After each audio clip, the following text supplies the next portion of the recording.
최강 시사 서영민의 눈.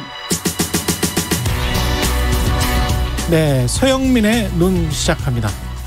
KBS 서영민 기자 나와 있습니다. 예, 안녕하십니까? 안녕하세요. 예, 오늘은 어떤 이야기인가요? 글로벌 법인세. 글로벌 지난 법인세. 주말에 예. G7 재무장관들이 합의는 했거든요. 근데 아마 확정되는 건 이번 주말에 문재인 대통령도 가는 그 G7 정상회의 예. 그 자리에서 여러 의제 중에 하나로 확정이 될 겁니다. 이 글로벌 법인세가 굉장히 네. 중요한 문제고 제가 한번 오프닝으로도 말씀드렸죠. 이게 얼마나 중요한 문제인지. 그래서 오늘 서영민 기자와 이 글로벌 법인세 합의가 될 듯 하다가 G7 재무장관 회담에서 합의는 됐군요. 네네. 예. 이게 사실 가만 보면 글로벌 세계 경제가 어디로 가고 있나, 뭐 유럽은 무슨 생각을 하나, 그렇죠. 미국은 무슨 생각을 하나가 다 보입니다. 그렇습니다. 예. 예. 그 다 보이는 생각들을 이야기를 좀 해주세요. 네. 예. 일단 크게 두 개 부분입니다. 합의된 부분이 필라 1, 필라 2 이렇게 부르던데요. 예. 첫 번째 부분은 유럽이 간절히 바래왔던 영업하는 나라에서 세금을 내라라는 원칙입니다. 예. 가장 크고 수익성이 좋은 글로벌 기업들 예. 영업이익이 만약에 10%가 넘는다면 넘는 부분의 5분의 1 정도에 대한 과세권은 사업을 실제로 하는 나라에서 부여한다. 예. 이런 부분, 유럽이 원했던 부분. 사실은 지금까지는 세금이 싼 나라에 페이퍼 컴퍼니 세워놓고 어떻게 복잡한 방법으로 매출을 그랬죠. 여기 몰아주고 막고 그랬었거든요. 예. 그거를 어느 정도는 하지 마라. 5분의 1은 하지 마라. 뭐 이런 얘기겠죠. 예. 글로벌 교역에 참가하는 나라들은 최소한 법인세를 15%는 유지를 해야 된다라는 게 두 번째 필라, 두 번째 원칙입니다. 이건 미국이 원했습니다. 예. 근데 이게 두 개가 다 합의가 된 거예요? 네네. 아. 두 기둥으로 합의가 됐습니다. 두 기둥으로? 네네. 그러니까 영업이익이 10%가 넘을 경우 영업이익은 네. 매출하고 영업이익 이렇게 해서 계산을 하는 그렇죠. 겁니다. 네. 예.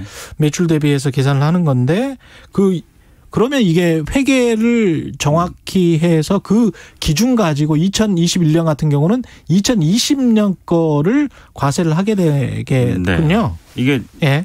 사실은 앞으로 좀 더 설명을 드리겠지만 예. 지금까지 우리나라가 구글이 우리나라에서 얼마 벌어갔는지 매출 자체를 모릅니다. 모르죠.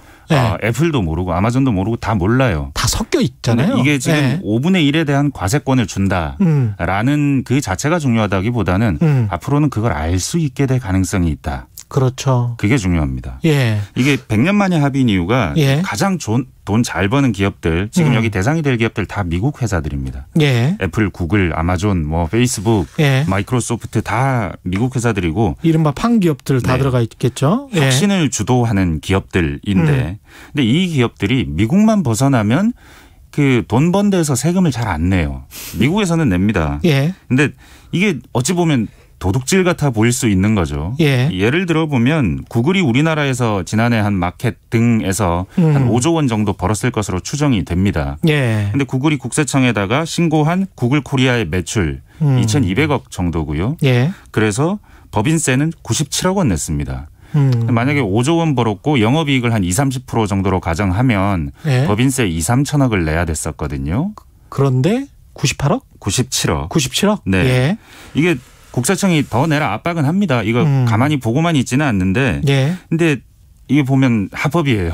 그렇죠. 매출을 모든 게. 다 싱가포르에 있는 구글 아시아 지역 본사에 예. 몰아주거든요. 사실 이게 너무 좀 자연스럽게 지나가고 있는데 우리 론스타 한번 생각해 보면 론스타도 그렇고 네. 조세 피난처 네. 그거 활용하면 국세청이 범죄 취급하고 추적하고 언론은 예. 난리가 나고 그러거든요. 전재국 씨. 네. 예, 기억나시죠? 네. 네. 전두환 그런 대통령의 아들도 많은 조세 일들이 피난처에. 예. 네. 있는데 이 판 기업들, 미국의 빅테크 기업들에 관해서 얘들 보고 도둑질을 한다고 아니면 범죄를 저지른다고 하는 사람들 없잖아요. 예. 그래서 사실은 이게 심각한 문제였던 게 수십 년 동안 이뤄왔으니까 아시아에서 지금 싱가포르 이야기 하셨는데 네. 유럽에 이제 대부분은 이런 어떤 조세 피난처의 역할을 하는 곳들이 네. 소국들이란 말이죠. 조그마한 아일랜드, 나라들. 룩셈부르크. 아일랜드, 룩셈부르크. 그러니까 피난처는 그런 거고 예. 회피처 예. 좀 우회하려고 그리고 아예 그냥 법인세가 0%인 그렇죠. 버뮤다, 그렇죠. 버뮤다 아일랜드. 군도 쪽에 네. 있는 케이만 군도 예. 이런 곳들은 0%예요. 예. 아예 안 내고 뭐 더블 아일리시 위드 샌드위치, 그 더치 샌드위치 이거 그렇죠. 들어보셨죠? 예. 이거 아무리 설명해도 모르기 때문에 저도 정확하게 이해를 못 하겠는데 아일랜드에 2개 회사를 세워놓고 룩셈부르크나 아니면 뭐 네덜란드에 뭐 하나 회사 세워놓고 그리고 그 0%인 지역에 하나 세워놓고 이렇게 회사 4개를 가지고 돌려서 절세를 네. 하는 방법입니다. 예. 근데 이걸 애플도 구글도 이런 식으로 굉장히 절세를 했는데 이게 절세인지 탈세인지 모르겠는 게 EU 국가들은 아니면 유로존 나라들은 예. 환장하거든요 지금. 그렇죠. 이게 지금 유럽이 왜 이렇게 됐나 살펴보면 20년 전에 아니랬습니다. 사실 유럽도 잘 나가는 기업들이 많았고 예. 세계 100대 기업 하면 한 40개 정도 유럽 회사였는데 그렇습니다. 지금 15개라고 하거든요. 지난주 네. 이코노미스트 보면. 근데 이렇게 되는 와중에 가장 수익성 있고 가장 돈이 되는 부분들은 다 미국 회사가 다 먹었어요. 그것도 다 소프트웨어 관련되는. 네, 그렇죠. 뭐 이게 지금 방금 말했던 그 회사들이 또 나오는 겁니다. 여기. 다 먹었어요. 예. 유럽이라는 시장을 미국 회사에 다 내줬는데 예. 근데 이 회사들이 세금은 안 내는 겁니다. 근데 플랫폼을 다 장악을 하고 있고 특히 네. 구글 같은 경우는 유럽에서 뭐 네. 시장 점유율이 80-90%라고 하니까요. 쇼핑 다 아마존에서 합니다. 유럽도. 그렇죠. 예. 뭐 그런 상황이니까 얼마나 지금 배 아프겠어요. 환장을 하죠. 유럽은. 그래서 끊임없이 이거 영업하는 나라에서 세금을 내라. 시장은 다 잡아먹고. 네. 예. 근데 그게 안 되는 이유가 이게 지금 손에 안 잡히는 물건들을 팔아요. 이 회사들이. 소프트웨어라고 제가 말씀드렸잖아요. 네. 그렇죠? 애플만 네. 아이폰 정도를 팔지 애플도 서비스에서 수익이 굉장히 많이 나고 예. 아마존은 뭐 저기 클라우드 서비스로 돈을 많이 벌고 구글은 검색으로 돈을 벌고 페이스북은 뭐 그걸로 돈을 벌고 그렇죠. 예. 그러니까 이걸 돈을 매기려고 달라들어도 국내 유한 회사 정도만 세워놓고 그렇죠. 공개하지 않아도 되는 회사를 세워놓고 거기서 영업을 하고 우리 매출은 다 지역별 거점에다가 한 번에 몰아서 신고해 라고 하면서 회피할 수 있게 된 겁니다. 회피의 그렇죠. 여지가 네. 많은 것. 근데 이게 세계에서 가장 빠르게 변해가는 가장 중요한 산업 분야에서 이 일이 벌어지고 있는 거거든요. 그러니까 지적재산권, 무형자산, 무형소득으로 창출되는 이런 진짜 소득에 관해서 진짜 네. 돈에 관해서는 어떻게 과세할 수가 없네. 거기다가 이제 조세 회피죄까지 있네. 네. 이런 상황이 돼버린 거죠. 맞습니다. 예, 이게 국가 단위로 좀 득실을 따져봐야 될 것 같은데 미국이나 유럽 어떻게 됩니까? 이게 미국 경우에는 트럼프 시절에 이거 절대 안 한다고 했어요. 왜 미국 기업만 너네 그렇죠. 보호무역주의 하냐 유럽? 예. 나 안 해. 뭐 그러니까 유럽에서는 그럼 우리 디지털세 매길래 하면서 둘이 싸우면서 맞습니다. 트럼프가 그럼 나 보복관세 부과한다 하면서 그렇죠. 동맹에 금이 갈 뻔했어요. 프랑스에 막 보복관세를 실제로 네.